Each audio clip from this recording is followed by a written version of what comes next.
दोस्तों, सुप्रभात।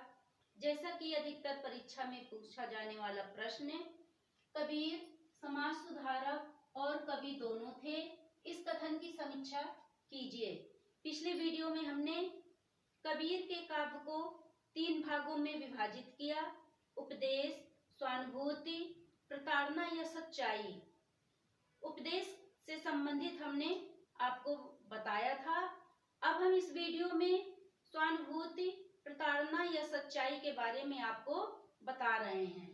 स्वानुभूति: धार्मिक अव्यवस्था बढ़ जाने से समाज के लोगों में ईर्ष्या द्वेष की भावना पनपने लगी, समाज विनाश की ओर बढ़ने लगा। तभी कबीर ने अपने इस अध्यात्म के संबंध में पूरी वसुंधरा, पूरी माटी को लेकर उस पर एक बहुत ही अच्छा दोहा कहा। माटी कहे कुम्हार से, तू क्यों रौंदे मोय, एक दिन ऐसा आएगा मैं रौंदूंगी तोय। अर्थात मिट्टी कुम्हार से कहती है, कुम्हार जो मिट्टी को अपने पैरों से रौंदता है और फिर उससे बहुत अच्छे अच्छे मिट्टी के बर्तन गढ़ता है, बनाता है। उस पर मिट्टी कहती है कि तुम आज मुझको अपने पैरों तले रौंद रहे हो, एक दिन ऐसा आएगा मैं रौंदूंगी तो, कि आज तुम मुझे अपने पैरों तले रौंद लो और एक दिन ऐसा आएगा कि मैं भी तुम्हें जो है रौंदूंगी। यानी मिट्टी से ही उत्पन्न हुआ मानव और मिट्टी में ही जाकर मिल जाता है। कबीर और भी इतना अच्छा अध्यात्म समझाते हैं, बताते हैं। मेरा मुझ में कुछ नहीं, जो कुछ है सो तेरा, तेरा तुझको सौंप के क्या लागे है मेरा। कबीर कहते हैं कि जो हमने जन्म लेकर इस धरती पर कमाया है, तो उसमें मेरा कुछ भी अधिकार नहीं है।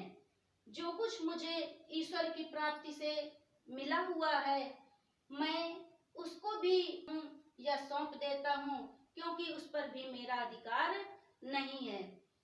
कबीर स्वयं बुनकर थे और अपना गृहस्थ जीवन कपड़ा बुनकर ही व्यतीत करते थे। जो कुछ उससे मिलता था, धनोपार्जन करके अपना जीवन यापन करते थे। प्रताड़ना या सच्चाई: समाज के लोगों में जाति पाति एवं छुआछूत का काफी बोलबाला था। लोग एक दूसरे से छुआछूत बहुत मानते थे। उस पर कबीर ने समाज के लोगों को जाति पाति के बंधनों से और छुआछूत का कहने के लिए इस तरह से कहा है: जाति पाति पूछे नहीं कोई, हरि का भजे सो हरि का होई। उनका मानना है, उनका कहना है कि जाति पाति जो है कोई नहीं पूछता, ना हमें किसी की जाति से मतलब है। हमें तो बस जो ईश्वर का भजन करता है, जो ईश्वर का स्मरण करता है, वो उसी का होता है। और कबीर इस तरह से भी कहते हैं: जाति न पूछो साधु की, पूछ लीजिए ज्ञान, मोल करो तलवार का, पड़ी रहें दो म्यान। कि साधु वही है जो हमें सच्चे मार्ग पे ले जाता है। हमें अच्छा उपदेश सुनना चाहिए, सत्संगत करना चाहिए। तो उन्होंने कहा कि जाति न पूछो साधु की। हमें यदि कोई अच्छा ज्ञान देने वाला साधु संत मिल जाता है, तो हमें उसकी जाति पर नहीं जाना चाहिए कि वो किस जाति का है। हमें तो बस उससे ज्ञान प्राप्त करना चाहिए। इसलिए उन्होंने कहा कि मोल करो तलवार का, पड़ी रहें दो म्यान। जिस तरह से जो है तलवार यदि की हमें जरूरत है, तो हमें तलवार को ही मुख्य रूप से मानना चाहिए। ये नहीं कि वो किस पर पड़ी हुई है। म्यान का मतलब उसका रखने वाला एक ही वस्तु है। कबीर झूठे सन्यास और स्वांग करने वाले साधुओं को इस प्रकार कहते हैं, क्योंकि कबीर को ढोंग दिखावा बिल्कुल पसंद नहीं था। तन को जोगी सब करे, मन को विरला कोय, कि गिरवे वस्त्र धारण कर शरीर को चाहे जितना अच्छा बना लो तो वह सच्चा साधु नहीं कहलाता, क्योंकि जिनका मन निर्मल होता है वह विरले ही पाए जाते हैं। और एक इस तरह से भी दोहा है कि नहाए धोए का होते हैं, जो मन मैला होए, कि ऊपर से नहाने धोने से कुछ प्रभाव नहीं पड़ता, क्योंकि जब अंदर का मन शुद्ध नहीं है, निर्मल नहीं है, तो वह बेकार है। सच्चाई कबीर की सबसे बड़ी विशेषता यही है कि उन्होंने पूरे समाज के लोगों को जोड़ने की प्रक्रिया की है और समाज के लोगों में जो अलगाव था उन सब में समन्वय की भावना स्थापित की। कबीर सबको एक समान देखना चाहते हैं। इस पर उन्होंने बहुत ही अच्छा एक दोहा कहा है। कबीरा खड़ा बाजार में मांगे सबकी खैर, ना काहू सो दोस्ती ना काहू सो बैर। इस संसार रूपी बाजार में खड़े होना यानी कि सबको एक तरह से देखना, सबको जोड़ना, क्योंकि समाज में समन्वय बहुत ही जरूरी होता है कि सभी लोग जो है मिलजुल कर प्रेम भाव से, भाईचारे की भाव से रहें।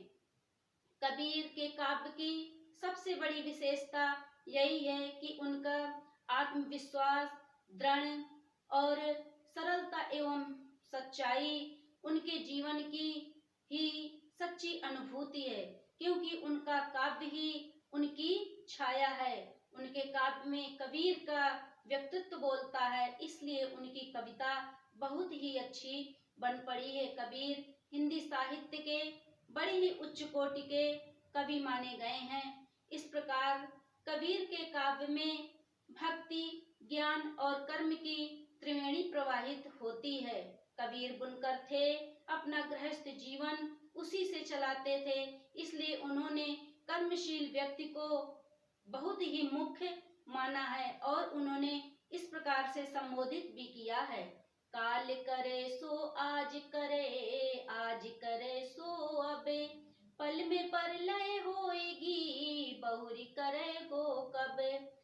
कर्म प्रधान विश्व रचि राखा, जो जस करे सो तस फल चाखा।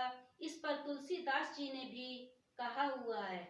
इसलिए कबीर कर्म को ही प्रधानता मानते हैं और कर्म के आधार पर व्यक्ति का जीवन सुखद एवं सरल बन जाता है। कबीर इतने बड़े विद्वान थे और हिंदी साहित्य जगत में उनका एक विशिष्ट स्थान है। कबीर की वाणी डिक्टेटर के रूप में जानी जाती है, यानी कबीर बड़े ही उच्च कोटि के उपदेशक थे, क्योंकि उनकी वाणी गागर में सागर के समान प्रतीत होती है। अगले वीडियो में हम आपको तुलसीदास जी के प्रश्नोत्तर के बारे में बताएंगे।